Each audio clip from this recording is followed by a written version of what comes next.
Le 25 juin 2026, à Paris, un homme meurt, 89 ans, aucune chaîne d'information n'y consacre une ligne, aucun hommage officiel à Kinshasa. Pourtant, cet homme a occupé, 8 jours durant, en 1997, le poste le plus exposé d'un régime qui s'effondrait sous ses yeux.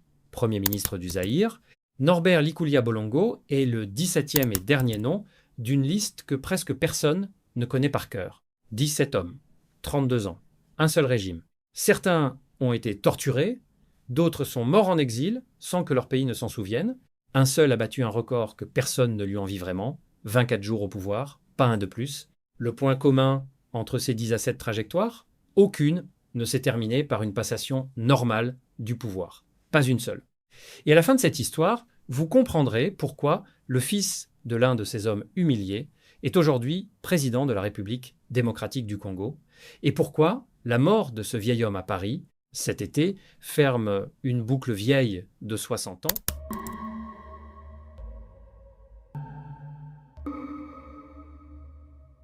Un coup d'État, le deuxième en 5 ans. Le colonel Joseph Désiré Mobutu renverse le président Kasavubu et son premier ministre, Évariste Kimba. Pour occuper le poste vidé, Mobutu choisit un autre militaire, le colonel Léonard Moulamba. Ce choix n'a rien d'un hasard. Moulamba est populaire dans l'armée, il n'a aucune assise politique propre, c'est exactement le profil que cherche un homme qui vient de prendre le pouvoir par la force.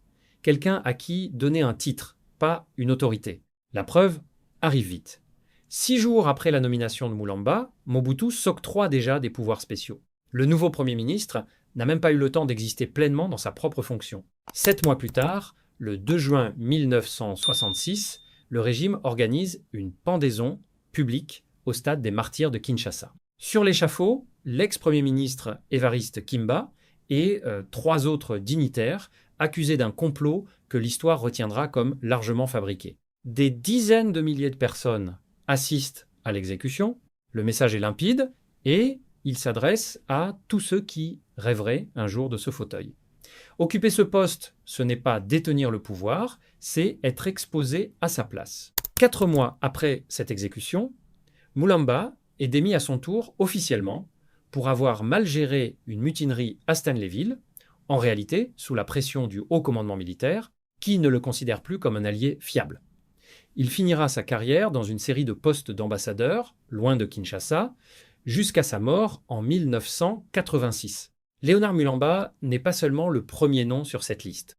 Il en est le modèle fondateur, le premier ministre fusible, nommé pour absorber une crise, puis débranché avant qu'elle n'atteigne le sommet. Voici le détail que la plupart des gens ignorent, y compris au Congo, de 1966 à 1977. Le poste de Premier ministre du Zaïre n'existe tout simplement plus. Mobutu ne le délègue pas. Il le supprime, 11 ans. Pendant cette période, Mobutu cumule seul la présidence et la direction du gouvernement. C'est l'époque de la consolidation totale du pouvoir personnel. Le parti unique MPR, la zaïrianisation de 1973, qui nationalise les entreprises étrangères et redistribue leurs actifs à l'entourage du régime, l'authenticité qui impose la bas coste à la place du costume cravate, et rebaptise le pays, les fleuves, les villes. Pourquoi supprimer un poste plutôt que simplement le contrôler par la nomination, comme il le fera plus tard? 3 explications coexistent et rien dans les archives ne permet de trancher entre elles. Être Mobutu ne faisait-il tout simplement plus confiance à la fonction elle-même après l'épisode Kimba Moulamba? Être toute autorité concurrente, même purement symbolique, devait-elle disparaître durant cette phase de consolidation?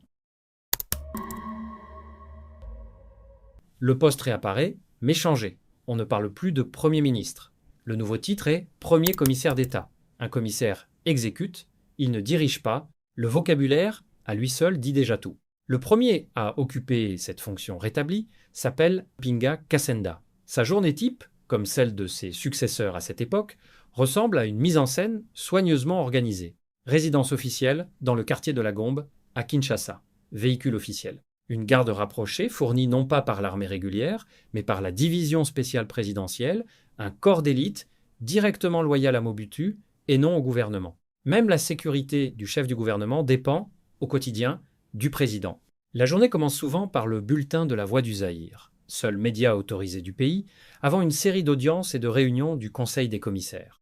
Mais les décisions qui engagent réellement le pays nomination militaire contrat minier ne se prennent presque jamais dans ce conseil. Elles se décident au Palais de Marbre, ou plus loin encore, dans la résidence personnelle de Mobutu à Gbadolite, en pleine forêt équatoriale. Résidence officielle, cortège, titres redondants. Le décorum du pouvoir compensait son absence réelle. C'est une pratique cohérente avec le culte de la personnalité plus large du régime, et c'est peut être la règle non écrite la plus révélatrice de tout ce système. Un poste vidé de pouvoir doit néanmoins être occupé avec tout le décorum du pouvoir. Et c'est là qu'intervient l'histoire la plus vertigineuse de toute cette liste, celle de Jean Gouza Carlibon. En 1977, la même année où la fonction est rétablie, Ngouza est ministre des Affaires étrangères. Il tombe en disgrâce. Il est torturé, condamné à mort. Les détails les plus précis de cette torture reposent sur une seule source secondaire, non recoupée de façon indépendante. Il faut donc rester prudent sur les circonstances exactes, mais le fait central, lui, est solidement établi. Ngouza a bien été arrêté, condamné, puis gracié en 1978. Voici la partie que personne ne devine avant de l'entendre. Un an après sa grâce, en 1979, Ngouza redevient ministre. En 1980, il devient Premier ministre du même homme qui avait ordonné sa condamnation à mort 2 ans plus tôt. Comment un homme accepte-t-il de servir celui qui a failli le tuer? 3 hypothèses se dégagent des sources disponibles et elles ne s'excluent pas non plus. L'absence d'alternative réelle, d'abord rester en exil, c'était perdre toute influence dans son pays. Un mécanisme de réintégration rituelle, ensuite, le pardon public de Mobutu fonctionnait comme un rite qui effaçait socialement ce qui avait précédé. Et surtout, un calcul froid, être proche du pouvoir, même dans l'humiliation, restait statistiquement plus sûr que d'en être l'opposant déclaré. Le sort d'Évariste Kimba, pendu 11 ans plus tôt, restait dans toutes les mémoires. La règle non écrite du régime tient en une phrase. La loyauté ne se prouve pas par la compétence. Elle se prouve par la capacité à survivre à l'humiliation. Ngouza retournera pourtant en exil dans les années 1980, en Belgique, dans l'opposition avant d'être réconcilié une deuxième fois, et renommé Premier ministre en 1991. 2 passages à la primature, séparés par une décennie d'aller-retour entre la disgrâce et la réhabilitation. Sa fin de vie est marquée par un accident vasculaire cérébral en 1995 qui le laisse amnésique. Il meurt en 2003, quelques jours avant ses 65 ans. Aucun autre lien entre un Premier ministre et Mobutu n'illustre aussi bien la logique de tout le système. Entre 1979 et 1986, le régime multiplie les visages sans jamais changer de politique. André Boboliko occupe la fonction de 1979 à 1980, un ancien syndicaliste devenu commissaire d'État qui basculera plus tard dans l'opposition et mourra en exil à Bruxelles en 2018 à 83 ans. Puis c'est le premier passage de Ngouza, déjà évoqué. Puis Nsinga Oudjou en 1981 à 1982, un nom que même les Congolais avertis peinent souvent à situer, tant son passage reste discret, sans crise majeure attachée à son nom. Il mourra en 2021 à 26 ans. En 1982, un nouveau profil apparaît, celui du technocrate. Léon Kengo Wadondo, né Léon Lubitsch, son nom de naissance, effacé publiquement par la politique de zaïrianisation des noms qu'il servira lui-même. Ensuite, comme Premier ministre, prend la tête du gouvernement pour un premier long mandat, jusqu'en 1986. Pourquoi ce choix, à ce moment précis? Le Zaïre traverse une crise économique sévère.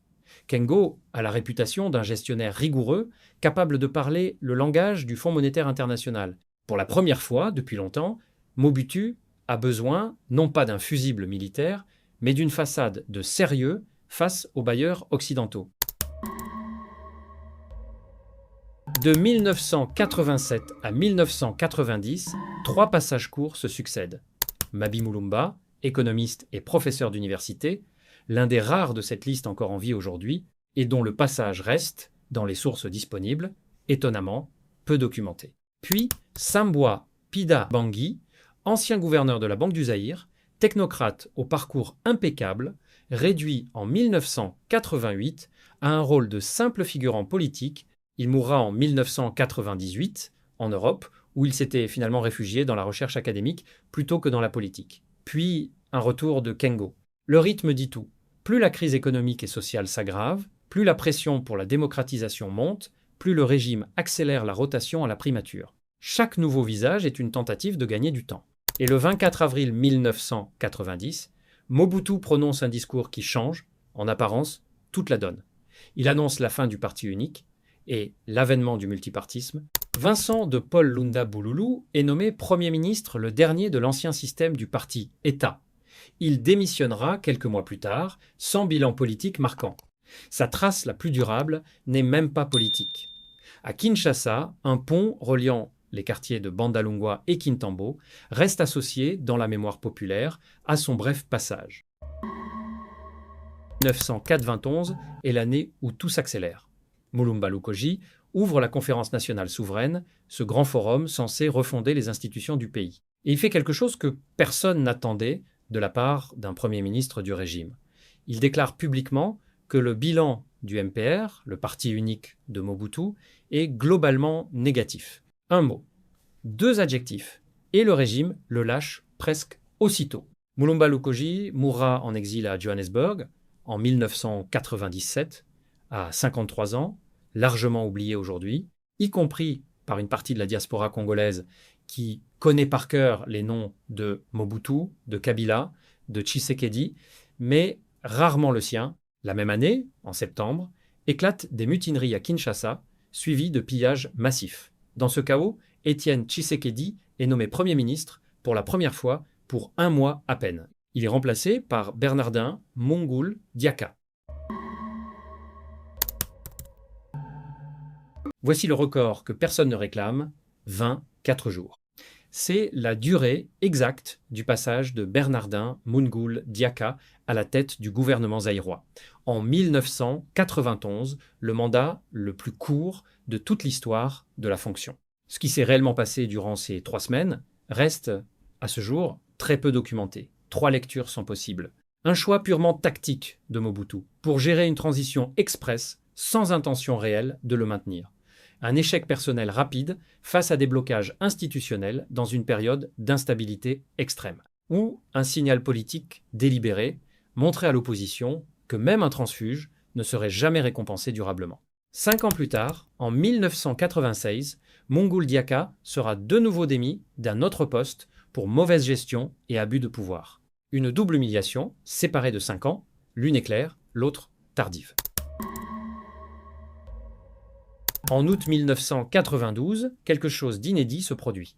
La Conférence nationale souveraine élit Étienne Tshisekedi Premier ministre, un mandat qui, pour la première fois dans toute cette liste, n'émane pas de Mobutu, mais d'un processus consultatif national. Mobutu refuse de le reconnaître pleinement.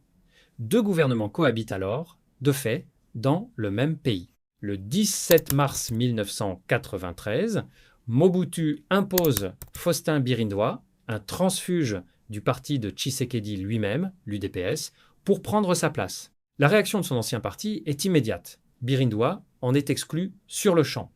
Il vient de couvrir, non pas un allié, mais le régime lui-même contre les siens. Pendant plusieurs mois, le Zaïre a, littéralement, 2 premiers ministres en même temps, pillage, hyperinflation qui atteint 4,20% en fin d'année, lancement d'une nouvelle monnaie de réforme qui échoue presque aussitôt, les billets perdent leur valeur avant même d'avoir fini de circuler dans les marchés de Kinshasa. Birindois gère cette réforme monétaire, ratée, avant de finir, lui aussi, en exil à Milan, où il meurt en 1999. Un détail, à la marge de l'histoire officielle, mais rapporté par au moins une source bien informée, Birindois était surnommé la couleuvre de Centrafrique, en lien avec son élevage réel de reptiles vipères du Gabon et diverses couleuvres. Une anecdote isolée à traiter comme un détail savoureux plutôt qu'un fait central de sa carrière. Pourquoi Tshisekedi, le seul Premier ministre disposant d'une légitimité populaire réelle, n'a-t-il jamais réussi à exercer le pouvoir plus de quelques mois à la fois? 3 raisons se recoupent, documentées et se renforçant mutuellement.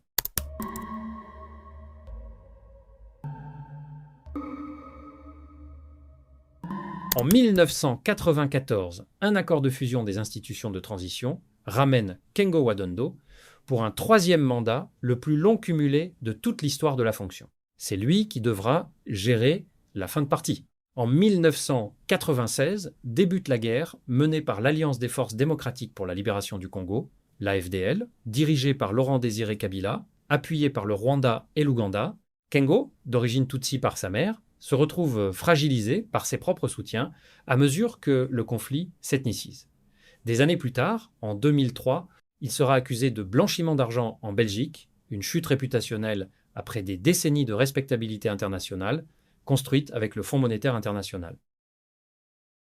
Revenons maintenant sur un nom déjà croisé au début de cette histoire. Mpinga Kasenda, le tout premier commissaire d'État, nommé en 1977. Le 7 mai 1994, Mpinga Kasenda meurt dans un accident d'avion près de Kinshasa. Il a 56 ans. Aucune source consultée pour cette enquête ne documente les circonstances exactes de cet accident au-delà du fait brut. Une rumeur circule, depuis, selon laquelle sa mort ne serait pas accidentelle.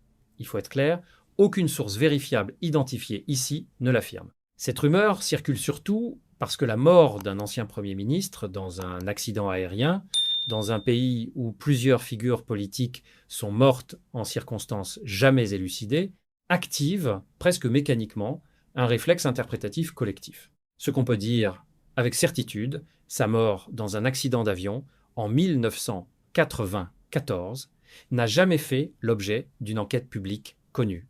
Ni plus, ni moins.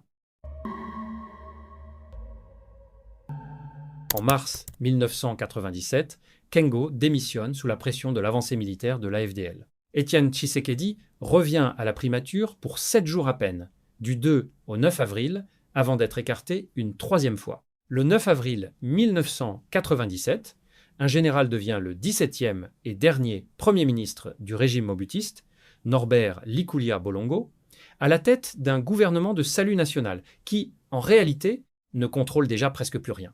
Le 16 mai, il fuit Kinshasa devant l'avancée des troupes de Kabila. Le 17 mai, Kabila entre dans la capitale. Le 20 mai 1997, la fonction de Premier ministre du Zaïre cesse d'exister en même temps que le régime lui-même. L'histoire des premiers ministres du Zaïre, c'est l'histoire d'un pays où le titre le plus visible du pouvoir n'a jamais été le pouvoir lui-même. L'histoire des premiers ministres du Zaïre, c'est l'histoire de 10 à 7 hommes sacrifiés, tour à tour, pour qu'un seul homme ne le soit jamais. Et l'histoire des premiers ministres du Zaïre, peut être aussi l'histoire d'un pays qui attend encore de savoir si cette boucle est vraiment refermée ou si elle ne fait que recommencer sous une autre forme, avec d'autres noms.